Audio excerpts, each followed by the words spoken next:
It is time for your WWE Week in Review. So much stuff to get to tonight, particularly on the SmackDown end of things. With the fans back in full force for the first full week, we certainly got our fill of returns, but there's a lot more on the way. I'll get to that. And I want to dive a bit deep into, is WWE still protecting Roman Reigns on the mic? And will they allow him to go toe-to-toe with John Cena? We're going to answer that question and so much more right after this. If you listen to wrestling podcasts, more than likely you're into wrestling video games. And I don't know about you, but I used to love those old wrestling video games. Of course, No Mercy, SmackDown versus Raw, and SmackDown Here Comes the Pain being one of them. One of my favorites, SmackDown Here Comes the Pain. And there's this YouTube channel. It's called Crash, C-R-A-S-H, just as you'd expect it. And what you can expect on the channel are playthroughs of different video games and clips that he thinks is cool or funny enough to post. And recently, they just uploaded a playthrough for SmackDown Here Comes the Pain as The Undertaker. So check it out, guys. It's a channel called Crash. And if you like what you see, then go ahead and subscribe. The choice is yours. But if you're into wrestling video games like I was, and that nostalgic feeling that you love about wrestling comes rushing back, I can guarantee you it will here. Check out the YouTube channel called Crash. This is WWE superstar Drew McIntyre, and you're listening to the WWE Podcast.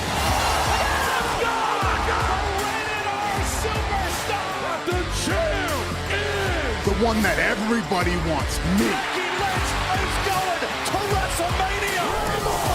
Claymore! Austin 316 says I just whipped your ass. This is my honor. You're going to acknowledge me. Oh, yes, everybody. Welcome to the WWE Podcast. And that new intro, that blazing hot, awesome new intro, is courtesy of Mimi Burris, who is part of our team here and does such an excellent job on not just her own show, or shows that she does with AEW and highs and lows of the week, but she also just is so brilliant with these things. I don't think she knows how good she is. She, sent me a few drafts, and she's like, I don't know if it's gonna be that good. And I, right off the bat, I was like, no, it's like 90% good. And we made some few tweaks, and that's all her. I had nothing to do with that intro. And of course, Drew McIntyre welcoming us to the WWE Podcast. I mean, you heard it here from Drew McIntyre himself. So, hey, really, really cool. And I'm not tooting my own horn. I'm giving credit to Mimi. So, all right, guys, so much to get to. And yes, I'm still here. Yes, I am still here. I am just awaiting anxiously to get that signal to go up. We got to go to the hospital, right?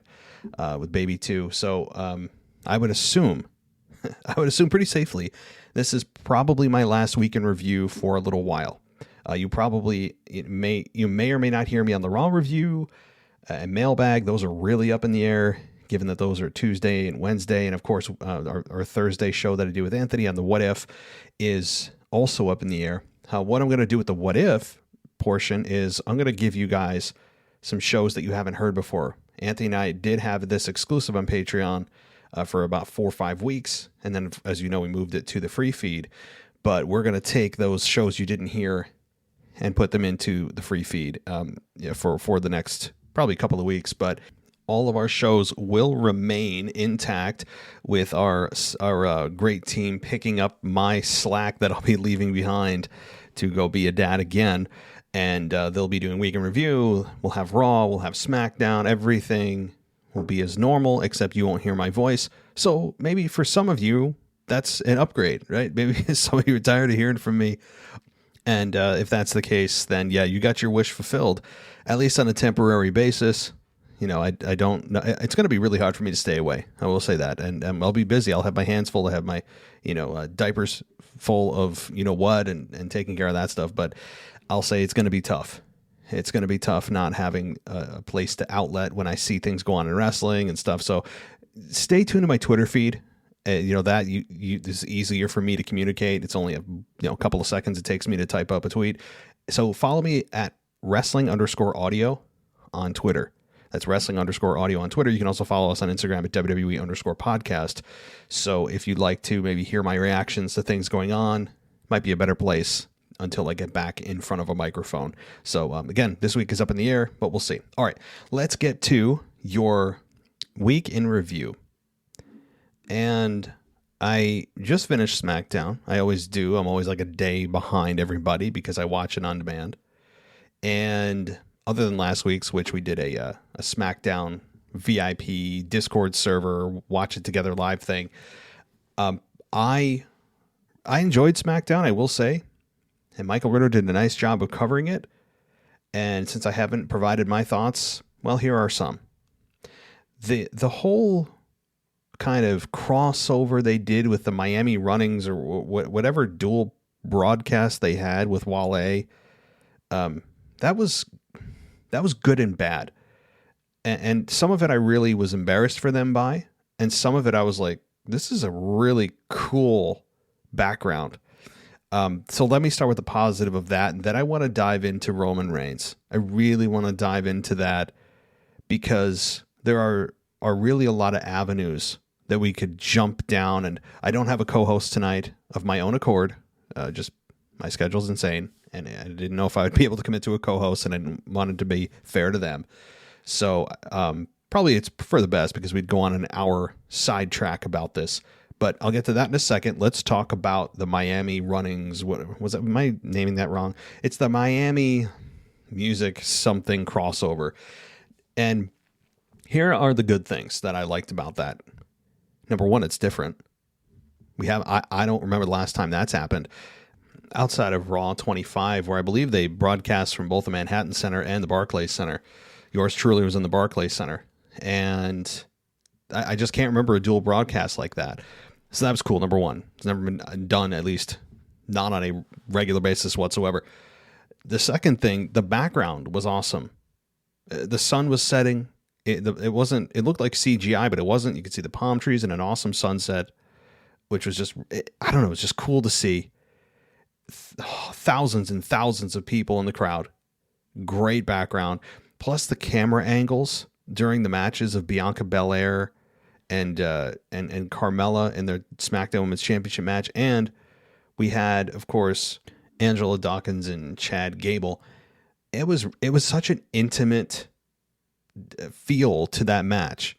It was like you were on top of them. And I know the camera guys do a great job in a normal setting, but there was something different about this. There was something that was just, it felt more like intimate. I don't know how else to really phrase it. And it just gave a different feel to the match. It was pretty cool to see. So there was that. Outside of that, the biggest downfall, the fans didn't give a damn. The fans that were there didn't give a damn. You know why they didn't give a damn? Because they weren't there to see wrestling. It's like they went to a music festival. They threw in wrestling and hoped the fans would care.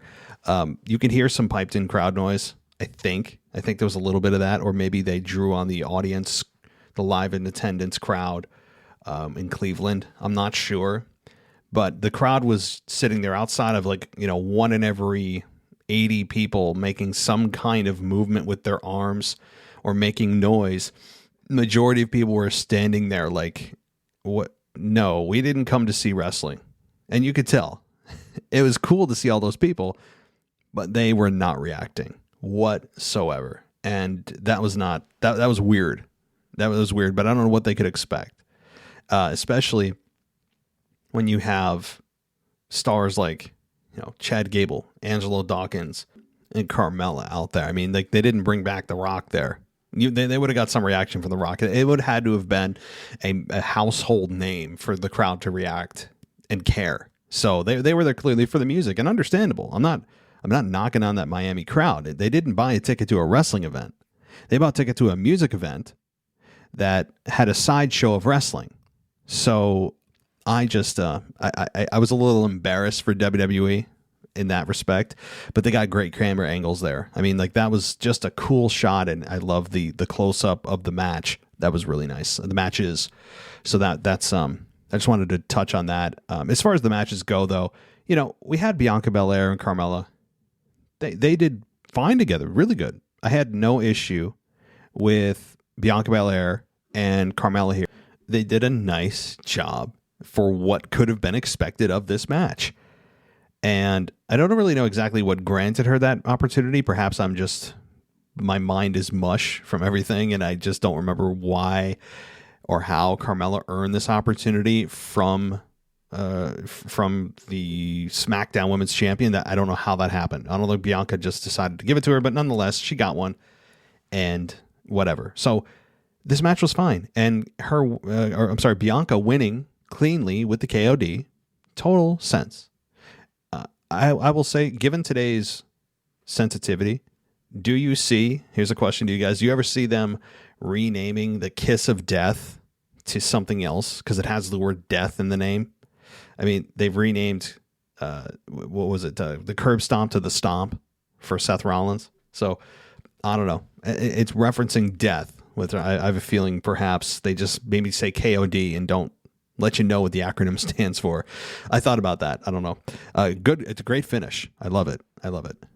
So I think they did a very nice job. Carmella and Bianca Belair did a very nice job, and Carmella lost clean, and we move on. I don't think this match is going to have any real consequence as we move forward. As far as Chad Gable and Angelo Dawkins, that match was fine.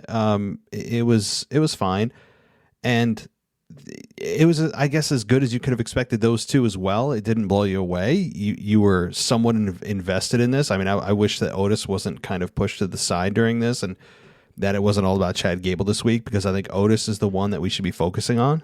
But Chad Gable, of course, did not get the victory. Angelo Dawkins goes over, and it was just, they try to get a crowd-pleasing moment and get some kind of reaction from the people there.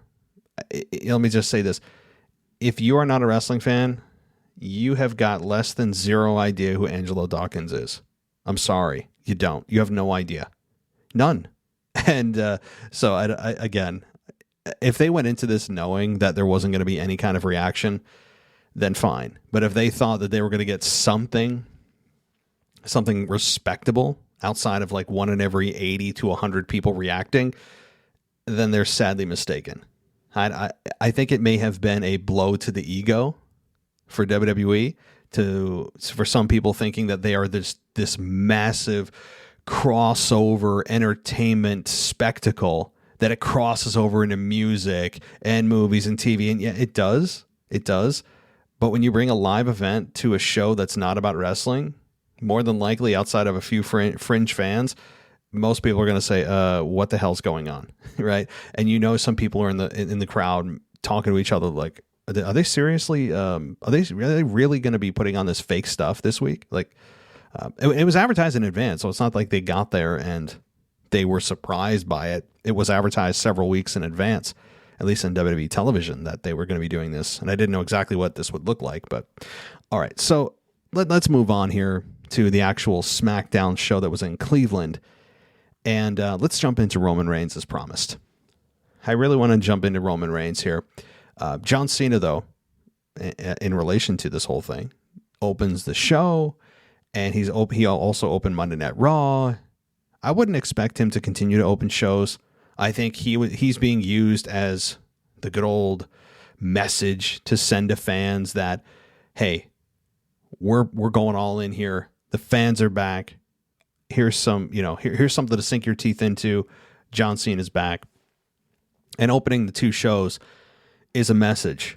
It is. I hate saying that because it's such a cliche and an overused word by WWE, but that's exactly what it is. And see, I use that word when it has meaning. There's real context behind it. Not just everyone all the time is sending a message about everything, which is what WWE says about everything that goes on. Everybody's playing mind games. Everybody's got a message or a statement. I mean, everyone all the time, in every promo, in everything they do in the match. I'm serious. I am not kidding that's how they portray those three phrases. Anyway, this is truly a message to fans. I'm using it in the correct context because they are saying to fans, look, we're setting the tone. This is a new era. I don't know what we're going to call this era. That's probably a good discussion for a whole nother show.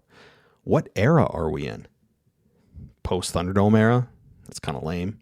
I don't know. I'll leave that to you guys. What would you name this era we're in now? It's kind of hard to know, especially when you don't know what you don't know yet. A lot of times as you go on, it's defined by something that happens later on. So we'll see. But hey, guys, kind of bang that around your mind.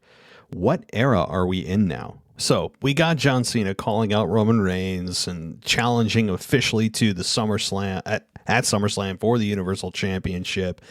And of course, Roman Reigns does not come out, and we get Paul Heyman instead, who more or less tells John Cena that Roman Reigns will answer him on his own time. And that was that. That's the Cliff Notes version of what happened here. Now, later on in the show, actually closing the show, we did get Roman Reigns come out in a weirdly colored shirt. I mean, weird. White isn't a weird color, but as a heel, wearing white is weird. Especially, as Roman Reigns, who I don't think has wore white nearly ever. Coming from the Shield and his tactical vest he wore for 6 years. And then even when he turned heel, he had the head of the table shirt that was black. And it's been black and black and black on black within black. And it's just weird to see him in white. I'm not complaining. It's a nice change. Certainly. You don't see too many white WWE t-shirts in general, whether it's a heel or babyface. But it is weird in a good way. So Roman comes out and essentially tells John Cena, no, you're not worth my time. It's the same old from you. You're a nostalgia act. Made reference to missionary position. It's the same thing. It's boring. That got a reaction from the crowd. And that was a little edgy. I'm sure there were some 6 and 7 year olds turning to their parents at the show going, Daddy, what does he mean by missionary? So that was a fun conversation for a lot of parents on the drive home, I'm sure. But that's what you get with wrestling. That is what you get with wrestling sometimes. Sometimes you get more than you bargain for, even with a PG rating on the TV screen up in the top right. It can get a little bit PG plus. So take that for what it is. I personally I'm not offended. But if I had a son that was, well, I do have a son, but he's not that age yet where I'd introduce wrestling, I'd have to wait. And plus I have to convince my wife that it's not just senseless violence and men, just rolling around in their underwear. So that said, Roman does dismiss John Cena. He dismisses him in a disrespectful way. You're not worth my time and all that. Just what I said. And Finn Balor comes out and challenges Roman Reigns. However, it wasn't specified whether it's going to be challenging for the Universal Championship. I would think it's just a mano-y-mano, no belt on the line match, which is likely going to take place next week. I would think. They didn't specify that either, but you can't imagine Finn Balor versus Roman Reigns taking place at SummerSlam, let's be honest. So I would think it takes place probably next week, maybe the week after. Maybe they'll just announce it on Twitter when it's happening. But I thought Finn was going to at least say, hey, remember that championship, Roman? That was mine. I was the first one to hold that, and I never lost that. So I want my rematch, right? It's true. Finn was the very first Universal Champion. He got injured and had to give it up the next day. So he has a good claim to fame here, and he didn't bring it out to light, maybe because it's not time to introduce Finn into the title picture, and it's just about going against Roman. So that's my thought. But it was interesting to see Finn be the one to come out and not John Cena interrupt Roman. Given that John was all about face-to-face with Roman, and hey, you got an opportunity to just come out and come right up to his face, and he didn't do it, and Finn did. It was a little awkward, but at least they're giving somebody to work with before SummerSlam, and I think that's a good thing. And Finn Balor is just an ultimate athlete, so that'll be a fun match when that happens. Now, let's dive into what I really want to talk about here, and that is, are they going to protect Roman Reigns from John Cena on the microphone? What I mean by that is this. If you heard their last interaction with one another, face-to-face, in 2017 before No Mercy, we all know John Cena completely bludgeoned Roman Reigns on the microphone. It wasn't even close. It wasn't even close. It was an embarrassment to Roman Reigns on every level imaginable, not just as a character, as a performer, as a human being, like Joe, the person. It was also an embarrassment to WWE and really an embarrassment to the progress that they thought they may have made with Roman Reigns, and that they were the ones that chose this guy to be their next heir apparent, and yet their former heir apparent, the former top guy, is carving up your, quote, new choice, your new guy. And it was bad. So it was embarrassing on every level imaginable for Roman Reigns. I mean, it made John Cena, of course, it reminded you how good he is. And my question is, do you see Roman Reigns and John Cena going toe-to-toe in a promo? And I guess I should specify, of course this match is happening. Of course they will come face-to-face, and Roman will eventually be forced to somehow make the choice to face or be forced to face John Cena at SummerSlam, and they will come face-to-face and have words with each other. But will they allow a scenario like what happened in 2017 to happen again? Meaning, will they at least create the environment for it to happen again, where both are given freedoms on the microphone and they have a path to go, but they decide how they get there and they fill in the blanks like they did last time? I'm not so sure that happens. As much as I want to see it and see how truly progressed Roman Reigns is, or at least is perceived to be, I think that WWE is fearful that if they allow Roman a little bit more slack on the chain, and they also do the same for John Cena, that it'll end up being similar to what happened 4 years ago. And I know a lot of people don't agree with me, and they feel that Roman Reigns has progressed so far, and that he has completely reinvigorated his character, and that he is who he was meant to be, and he's gotten better on promos. All of that, I 100% agree with. I 100% agree. He's gotten better on the mic. He feels way more natural. He has been carrying WWE on its back for a year. All those things. But I've said this last week, and I'll say it again. Roman Reigns has not gotten challenged to that level since he's become a heel, where it's a little bit loose on the mic. You fill in the blanks as you go. You're toe-to-toe with the top guy. There's no safety net. Have at it. Where they're sparring on the microphone, throwing daggers. He has not had that yet. He's been beaten. He's been bloodied on the microphone, but he has not yet had that challenge. And you're not going to throw him in the deep end with a guy that has bludgeoned him before on the microphone and could further damage his character. I don't think, sadly, it'll happen. Now, I don't want to see Roman Reigns' character get demolished. I love his new character. We all do, I think, generally. So I don't think that they want that to happen like they did with the babyface Roman Reigns. So I think that this time around, they're going to protect Roman Reigns to have a much more managed script. And same with John. I'm sure John he's playing his part. He's doing, he's there to essentially put over the new talent, to push the company forward. It's not about John Cena. It never was about John Cena. I would be absolutely floored if he won the Universal Championship. We all know that The Rock is scheduled to come back in November. It's about confirmed by now that The Rock is scheduled to come back in November, leading to a WrestleMania match. At least that's the plans right now. That's the plans. As we always say, card is subject to change. So that's the plan right now. That's what all the, quote, reputable news sites are saying. So take that with what you may. That said, I think they'll protect Roman Reigns. I think they'll give him some good lines. I'm sure him and Paul are coming up with some good things. And I believe that it's going to be more managed this time rather than just, okay, big dog, you go out there and you give it your best against the best on the microphone, because he will still get destroyed. And it'll unfortunately hurt Roman Reigns' character because it'll expose his weaknesses. And I don't want to see those weaknesses. At the same time, I wish he was at the level he could go toe-to-toe with John. He's not. He's improved, but he's not there. John is so witty, so good, and such a good communicator on the microphone. It would be bad for the character. So I think I've said my point, but let me know what you guys think. If we make it to this week's mailbag, I hope I do. I'll try to make the mailbag. It's not going to be, again, it's up in the air with everything going on in my life, as you know.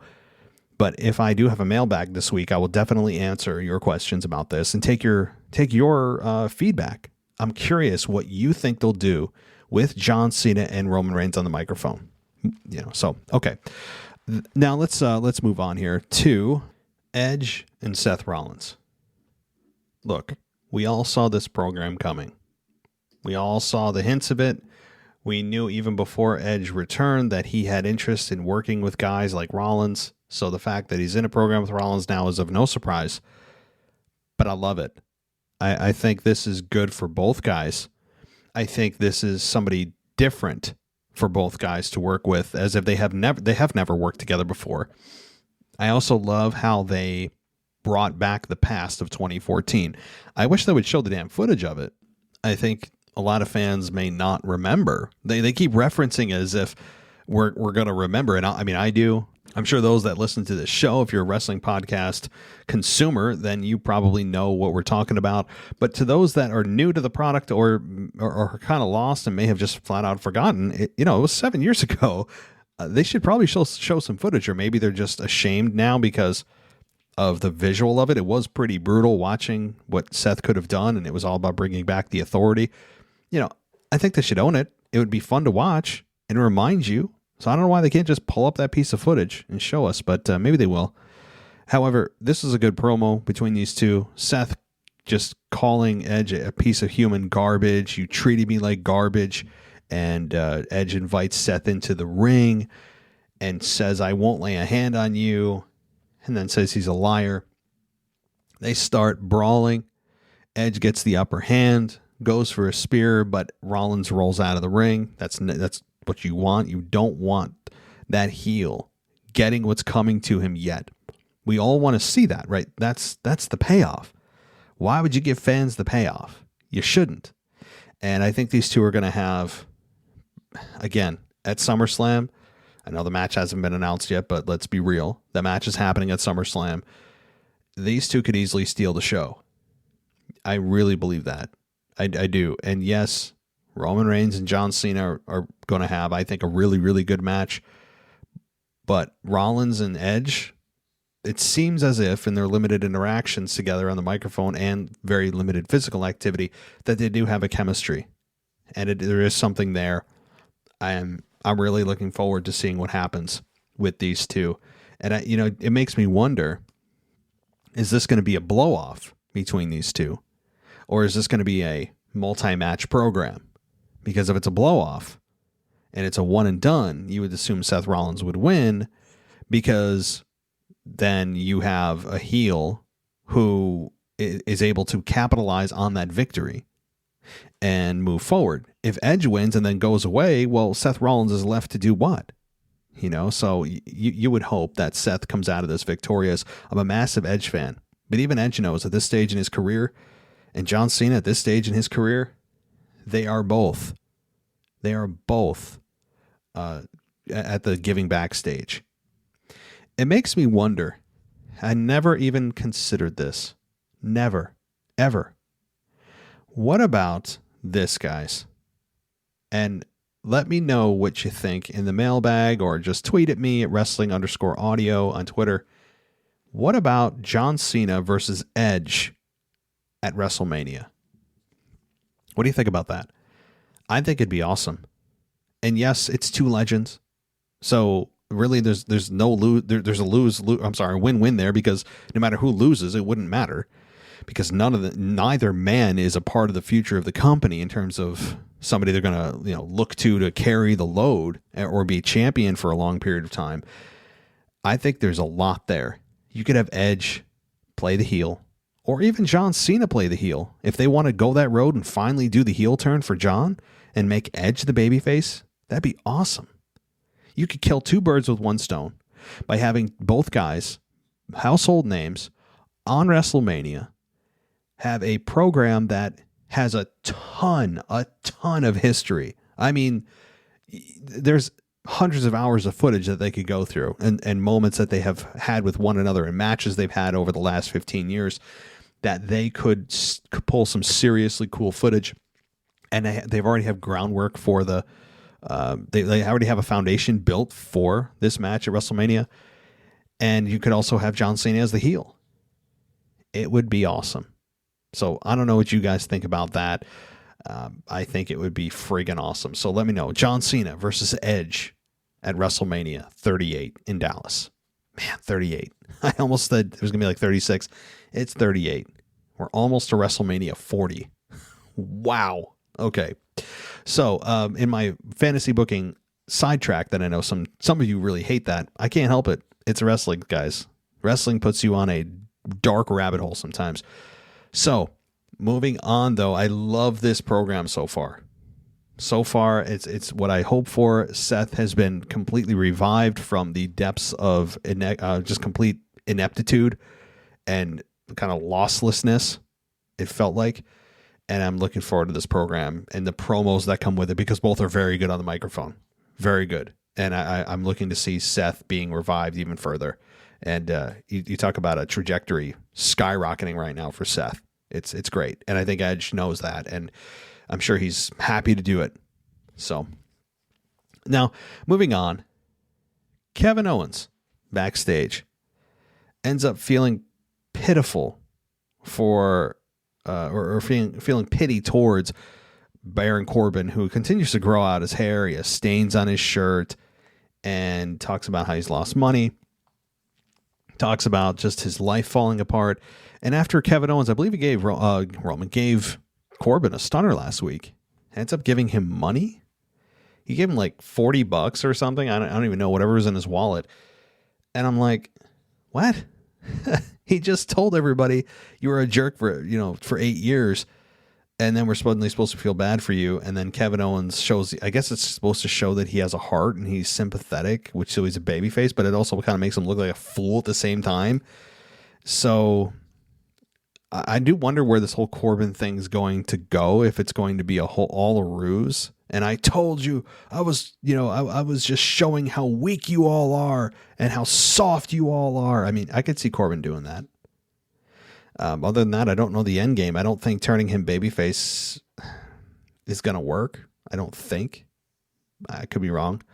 The other thing I'll say, after Kevin Owens gave him the $40, we have Shotzi and Knox in their Toys R Us tank shooting a Nerf missile into the groin area of Corbin. Now look, as a man, I can say this. If I got shot with a Nerf gun in my lower regions, I would not go down like that. Like it may tag you quick and you're like, ooh, but it didn't even look like it was going that hard. It bounced off of him like a ball of paper. He really sold it like he had a shot put to the nuts. I mean, come on. Can we get rid of that toy tank already? To me, they're destroying these two before they even get started. Can we please stop with the props? Unless they're going to do it Rusev style from WrestleMania, what the heck was it? 29 or 30, 31 or whatever the heck it was. Then don't do it. We don't need a Walmart special. Okay. It feels cheap. If they have Nerf guns attached to a tank, you're doing it wrong. So that's all I'll say about that. All right, let's continue on with SmackDown. Then I will touch on Raw. As you guys know, I don't get the chance to talk SmackDown, so it's this kind of a SmackDown heavy review. The detailed, basically play-by-play for Monday Night Raw is in my Monday Night Raw review, as you'd expect. So I will touch on some things, though. But okay, let's move on with another item I haven't been able to talk to you guys about yet, and that's the debut of Toni Storm from NXT. And I think she did well. I don't know if Zelina Vega was the right opponent for her, considering Zelina herself just returned a few weeks ago.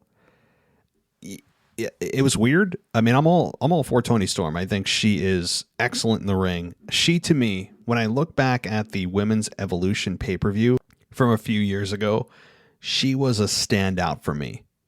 Like Toni Storm was a standout. I don't honestly know why they haven't done another Evolution pay-per-view for the women. I don't understand that. I really don't. I think it was a success. I think it was. I loved it. To me, it was one of the best pay-per-views of the year. I remember saying that at the time, but I digress.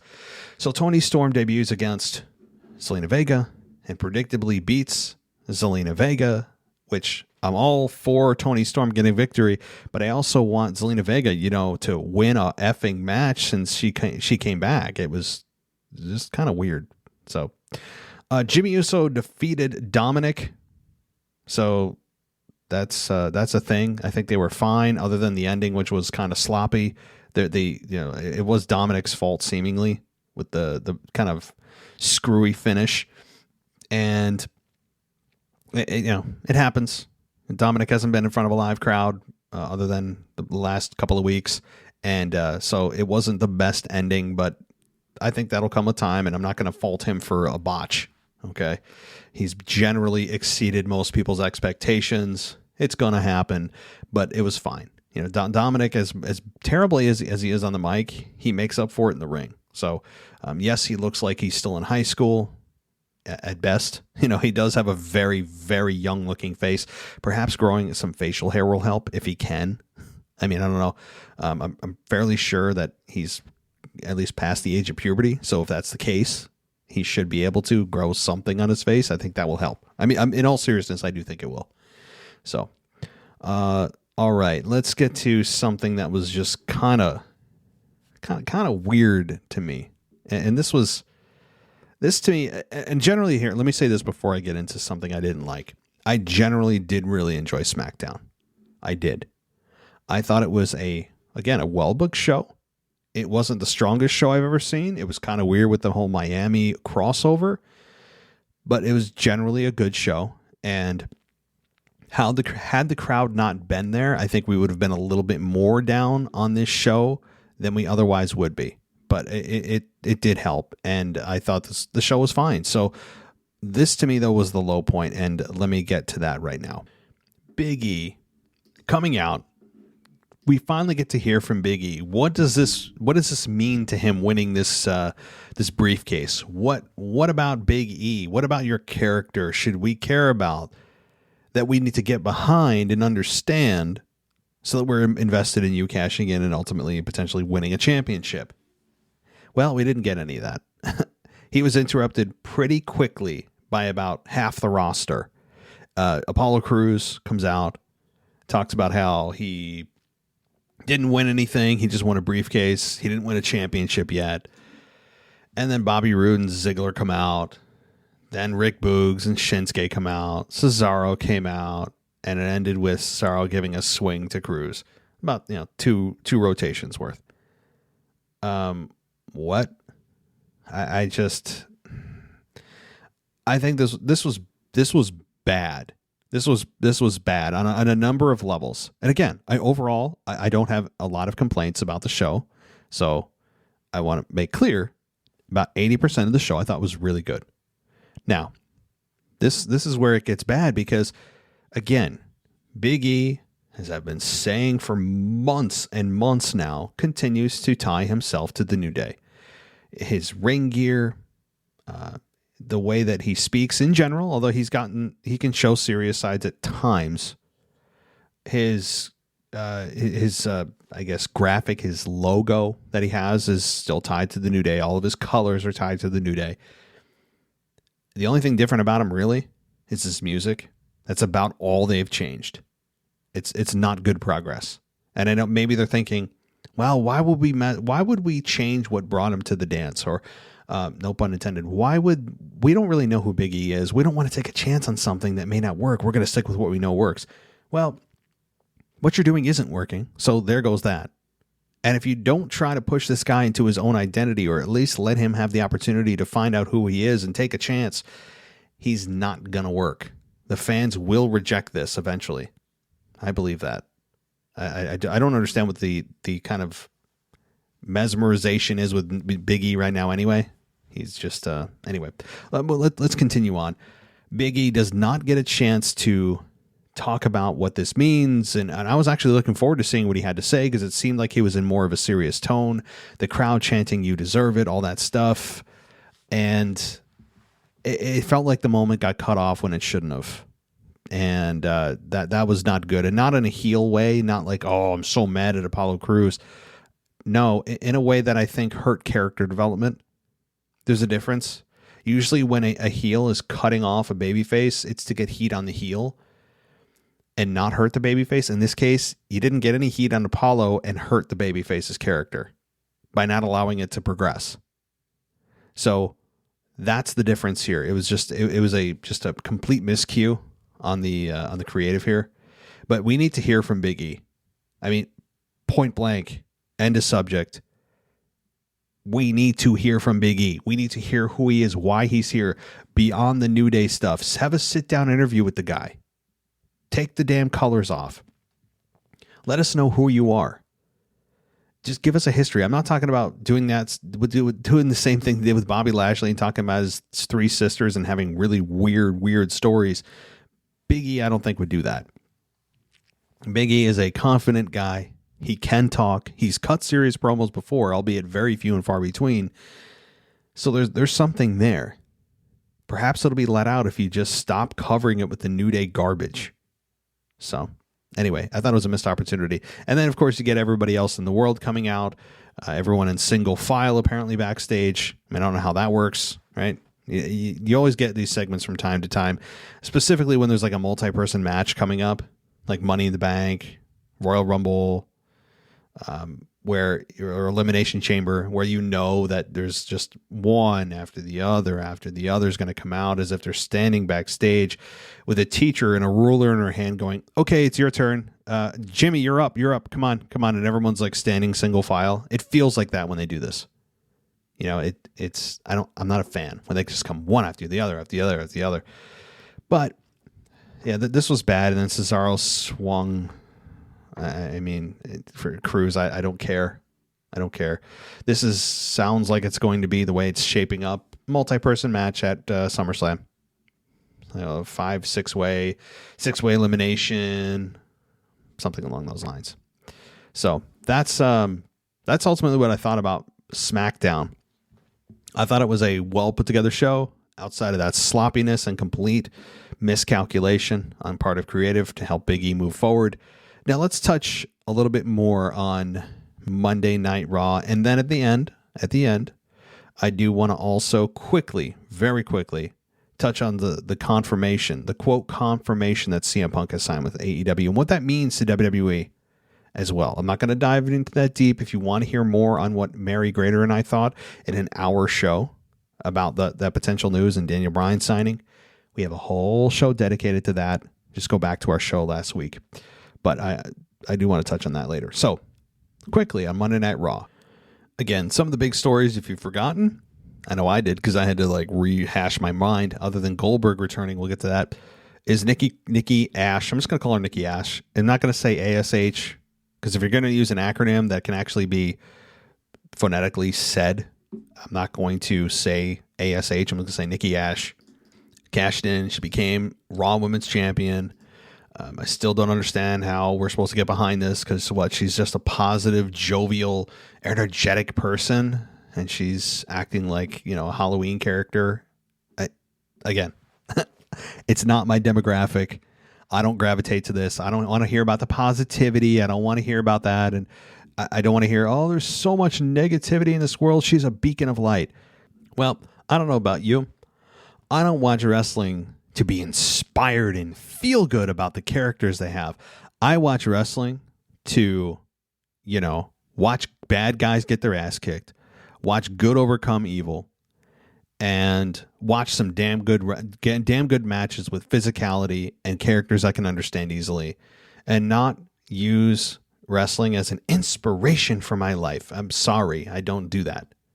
I don't like, but anyway, I'm trying to get into the psychology of the whole Nikki Ash thing, which is, it's probably a dangerous place for me to go because some people out there love Nikki and her positivity. I think it's stomach churningly childish. I think it's anyway. Okay. So Nikki Ash cashes in and she's Raw Women's Champion, albeit 0 credible wins to her record since she's returned. That aside, she is the champion. Again, what does this mean for Becky Lynch? We all know she's coming. The fans can taste it. They can feel it. They can smell it. At every event, they're going to start chanting Becky Lynch. They're going to start chanting Becky. You can guarantee that from now through SummerSlam because they know it's inevitable. I think she is on her way back. It may happen just before she may insert herself into whatever championship match is going on. She may not come back for a championship match. She may come back for a grudge. She may come back with nobody in mind and just come back at the end of Raw and talk about how great it is to be back. And I can't, being a mom was awesome, all this stuff. And then somebody introduces themselves as her opponent and just starts to tear her down. And then you go, oh, okay, this is who they're going to be putting with Becky at SummerSlam. So, Becky doesn't have to be in the championship match at SummerSlam, but I would tend to lean on the side that they would, given WWE booking logic, with a returning star on a stage with 60,000+ people in Vegas at Allegiant Stadium. And you have the mentality that WWE has been instilling in their talent that this is this year's WrestleMania. It may be named SummerSlam, but no. It's called SummerSlam, but it's really WrestleMania. Like, that's essentially what they're telling us, and that's fine. It's cool. If you want to be, and I would treat it that way too. So that's one way to go. Of course, you could also have Becky interject herself right into the match, just by default. And she, you know what? I'm okay with that. She doesn't have to earn it because she never lost it. So that's easily a shoo-in with no fan backlash. I just have a problem if it's going to be Becky versus Nikki one-on-one. There's no money for that. And to me, it should be, if they're going to put her in, it's got to be one-on-one. I said this on my Monday Night Raw review. I don't want Becky Lynch buried in a 8-person, I'm being dramatic. I don't want Becky Lynch buried in like a fatal 4-way of sorts. It's Becky Lynch. She's going to be the obvious favorite. Everyone else is a distraction in that match.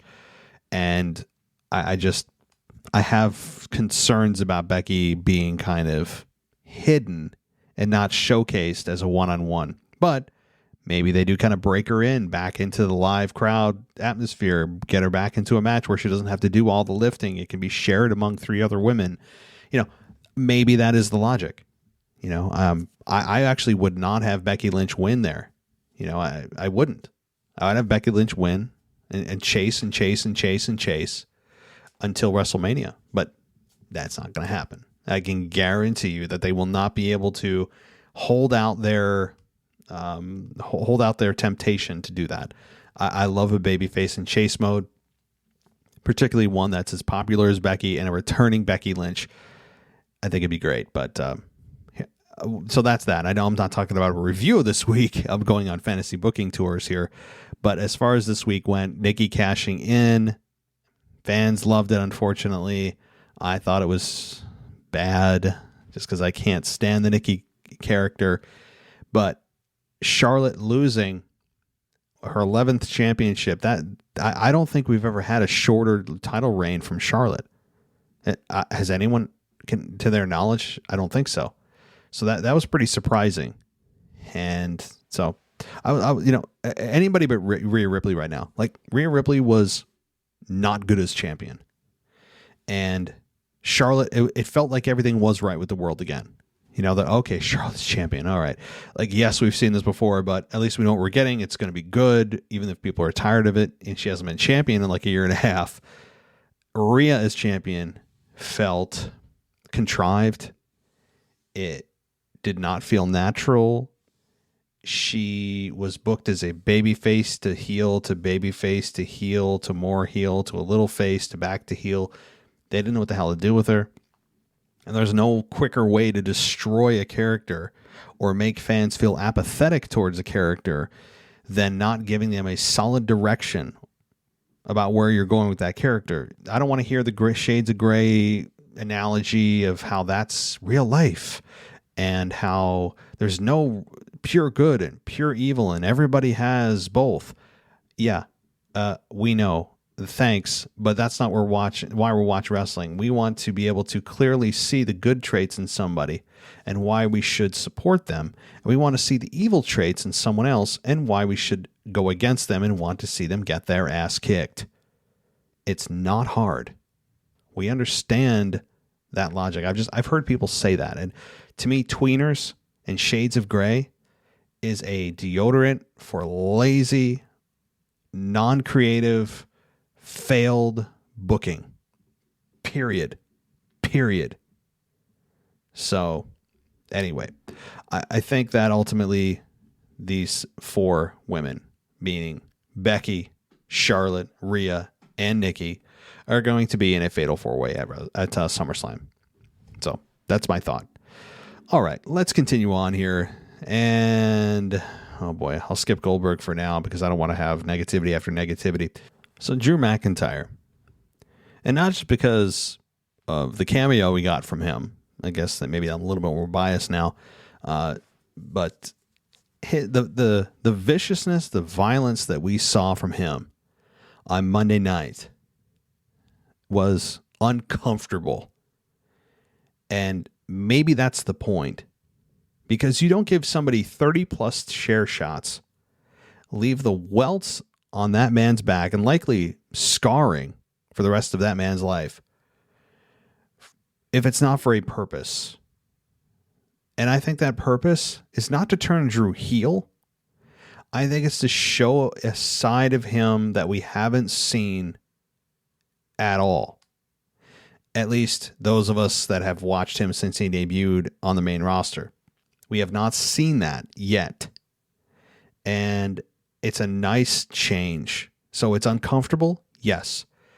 But it is I'm going to go 2 for 2, guys. Careful, here we go. It does send a message to fans that this is a different side of Drew. That you can push him over the edge. And that he can show a level of violence that even when justified is uncomfortable to watch. And you feel sympathetic towards the heel, even if it's not a true heel turn. Now, I've had people tell me, and justifiably so, that this is laying the groundwork for turning Drew heel because he's showing this vicious side of him. And while I've seen things like this in the past, where they do set a guy or gal up for doing vicious things, and then you look back after they turned heel and you go, oh, see, they were foreshadowing and I didn't see it coming. I don't think that's the case here. I think also we just haven't seen an edgy babyface, or we don't see them very often because they're also usually stomach-churningly take your vitamins and say your prayers type of characters, talking about how they're going to be defending champions and they'll put on, they're going to be upstanding, they're going to be at every show, and they're going to pander to the fans. We've seen that, and we've seen it a lot, including from Drew, who obviously was instructed by management to say that stuff. So I just think it's a nice change. It's a nice change, and we'll have to see where things go this week, tomorrow night on Raw, whether or not they follow up on it, pretend it didn't happen, pull back, what they do, if there's a continuation of hints of a heel turn, which I doubt, because they're low on babyface star power anyway. And I don't want to hear John Cena. John Cena is he's here for a good time, not a long time, right? That's the old saying goes. John Cena after a SummerSlam is gone. So you only really have still Drew McIntyre for a long-term, week-to-week basis.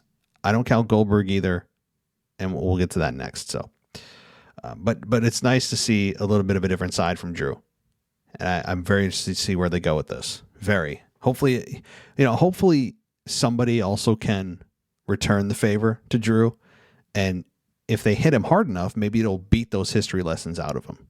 maybe we can hope. It's the only thing, Drew, if you're listening, my friend, we love you. We do. We appreciate what you've done. We do love what you did during the Thunderdome era. Hell of a talent. You had so many great matches over that year and a half that I think really went unnoticed or underappreciated. But, brother, cut the history promos out, please. Unless it's to be heel or whatever. I stand by this. I get when you're trying to do something different, to change things up, make your character feel fresh. Understandable. It's how you survive in this business. It's the evolution of a character. I understand. But you got to kind of call a spade sometimes, and you cut your losses when you see something's not working. Unless your intention is to turn heel, I would knock it off. It's not. I'm sorry. I never laughed once during one of these. I actually kind of felt frustrated with him as a character. Like, what do you do? What's the purpose of this? Even he during the promo couldn't tell you. And it didn't check any box of entertainment for me. It wasn't funny. I didn't I didn't say, oh, this is a great circle back or tie in to his program. And again, it didn't further anything. It's just a distract. It's like rambling for rambling's sake. So outside of that, hey, you're doing great, buddy. So that said, here's something that's not great. And it's the WWE title situation, WWE championship situation. You guys know where I'm going with this. Goldberg. And I'm sad. I'm really sad about the crowd. As I said, the crowd needs to start getting their you-know-what together. Y'all need to stop cheering for this guy to give WWE validation that they're making the right choice. Please. The ones in attendance have such an impact on how the product is viewed for millions watching at home. And it also sends, oh man, I'm going 3 for 3, a message to WWE that we're done with this experiment. We've had our fun. Goldberg is well beyond his stay. Can we please move on? That's the clear message that we need to send. And if he gets cheered week after week after week and continues to get cheered all the way through SummerSlam, then perhaps I'm in the minority. And I'll accept that. But if your mindset going into a wrestling event is to simply just cheer because you're so excited and, oh my God, Goldberg's here. We haven't seen anybody in so long that we're just going to cheer. Stop it. You're doing damage. Outside of making yourself feel good, you're damaging the overall product by giving WWE a false sense of affirmation. Please, if your intent is to boo, boo. And you should. So it's like telling somebody who to vote for, right? You have an election and you're like, Republican, Democrat, you better vote for that Republican, right?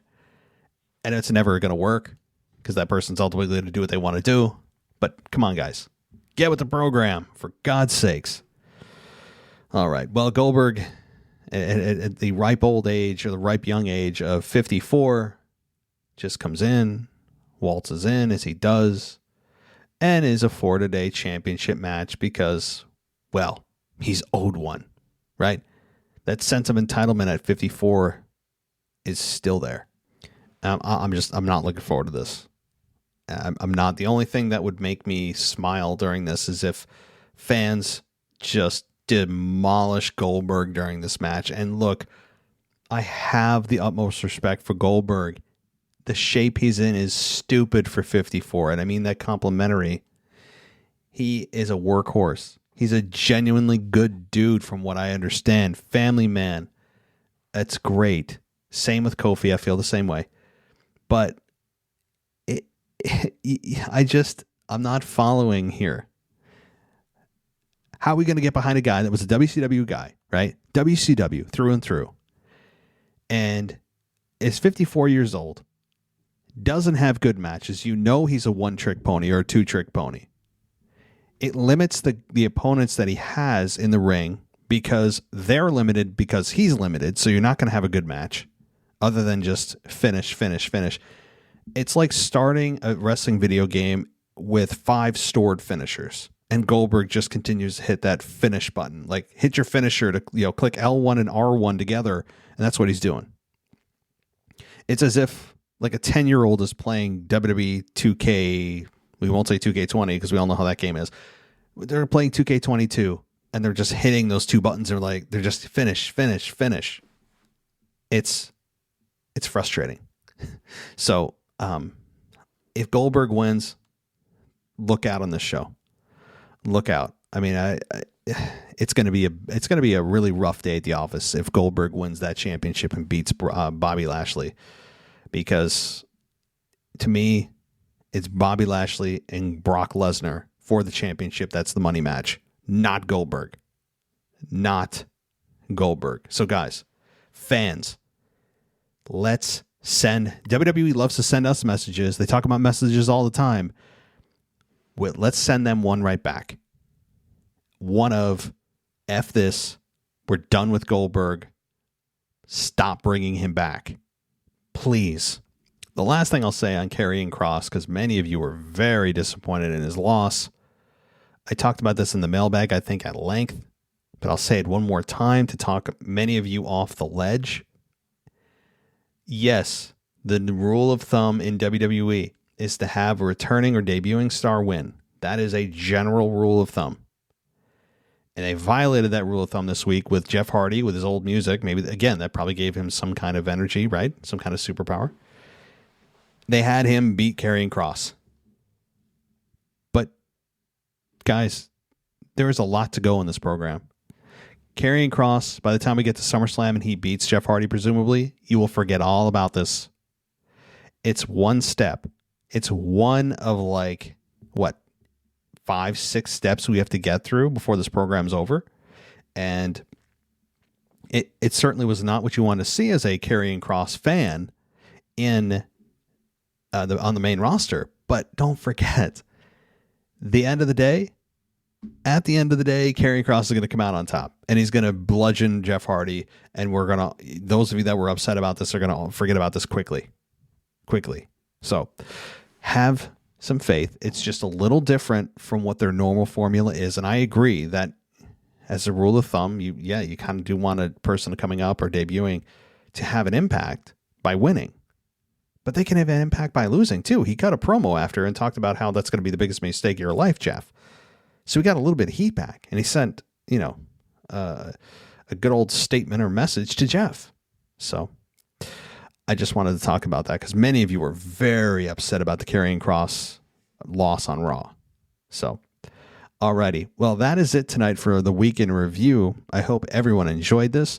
This is probably my last Week in Review for a while. We have another co-host taking the reins.